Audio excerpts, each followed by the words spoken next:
ในวันที่11 พฤศจิกายน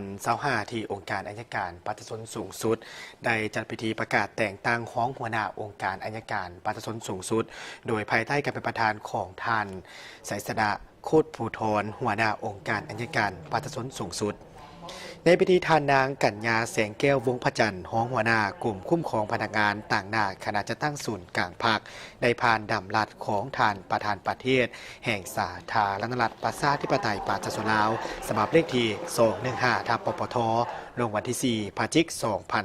2025ว่าด้วยการแต่งตั้งห้องหัวหน้าองค์การอัยการปฏิสนสูงสุดคือท่านนางพรทิพย์สาวรีหัวหน้ากลุ่มจะตั้งพนักงานองค์การอัยการปฏิสนสูงสุดขึ้นเป็นห้องหัวหน้าองค์การอัยการปฏิสนสูงสุด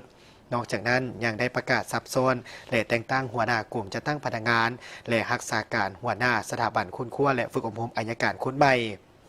ในโอกาสดังกล่าวท่านไสยสนะ โคตรภูธรได้ให้ทิศซี่น้ำต่อบรรดาท่านที่ได้รับตำแหน่งใหม่โดยเน้นให้สืบต่อเพิ่มทวี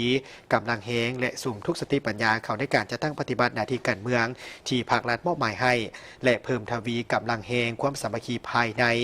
เป็นแบบอย่างน้ำหน้าในการชี้นำพาเด็ดขาดในการจะตั้งปฏิบัติหน้าที่เวียกงานบนหลักการเฮ็ดเวียกเป็นหมู่คณะเพื่อตอบสนองได้